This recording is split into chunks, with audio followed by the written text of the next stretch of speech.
অগণতান্ত্রিক সরকারের মাধ্যমে বা অনির্বাচিত সরকারের মাধ্যমে তো গণতন্ত্র ফিরিয়ে আনতে পারবে না।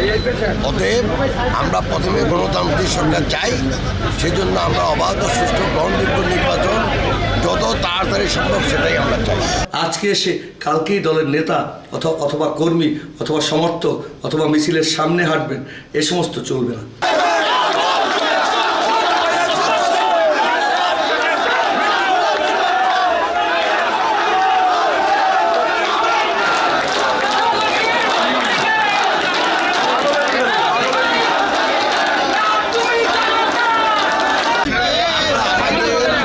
দলকে আরো সুসংগত সুসংগঠিত শক্তিশালী করার জন্য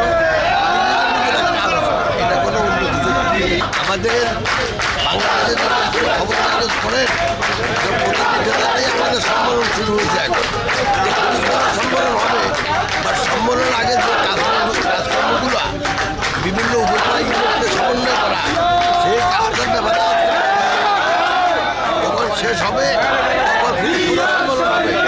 আমরা তো দেশে গণতন্ত্র প্রতিষ্ঠা করতে চাই, তো গণতন্ত্র প্রতিষ্ঠা হইল তার মানে হইল দেশের প্রথমেই জাতীয় সরকার গঠন করা দরকার।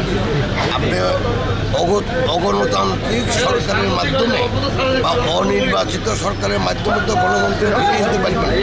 অতএব আমরা প্রথমে গণতান্ত্রিক সরকার চাই, সেজন্য আমরা অবাধ ও সুষ্ঠু গ্রহণযোগ্য নির্বাচন যত তাড়াতাড়ি সম্ভব সেটাই আমরা চাই। আমরা 17 বছর থেকে আন্দোলন সংগ্রাম করতেছি গণতান্ত্রিক সরকার প্রতিষ্ঠা করার জন্য।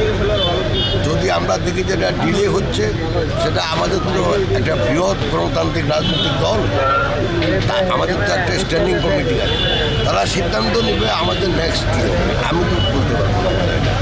আমরা আশা করছি এবং কেন্দ্রীয় কমিটি আশা করছে আগামী 2 মাসের মধ্যে পিরোজপুরের জেলা সম্মেলন হবে এবং মধ্য এপ্রিল আসলে তারিখ নির্ধারণ করা হয়েছে যে মধ্য এপ্রিলের মধ্যে এই জেলা সম্মেলন এভাবে প্রক্রিয়া করে করে ইউনিট, গ্রাম, ওয়ার্ড, ইউনিয়ন, থানা, তারপরে জেলা, এগুলো সম্পূর্ণ করবেন এবং এর মধ্যে দিয়ে একটি চমৎকার নেতৃত্ব নির্বাচিত হবে এবং যেখানে অনুপ্রবেশকারীরাও আসতে পারবেন এবং যোগ্য যারা দীর্ঘদিন পরিশ্রম করেছেন, দীর্ঘদিন এই দলের সাথে ছিলেন এবং 3 বছরের কম যদি কারো এই দলের সার্ভিস থেকে থাকে তাকে কিন্তু প্রাথমিক পর্যায়েও সদস্য করা যাবে না। অর্থাৎ আজকে এসে কালকেই দলের নেতা অথবা কর্মী অথবা সমর্থক অথবা মিছিলের সামনে হাঁটবেন, এ সমস্ত চলবে না। দেশনায়ক তারেক রহমানের অত্যন্ত যোগ্য নেতৃত্বের কারণে এই সমস্ত সিদ্ধান্ত এসেছে এবং জনগণ, নেতাকর্মীরা সবাই খুশি হয়েছে এই বিষয়গুলোতে।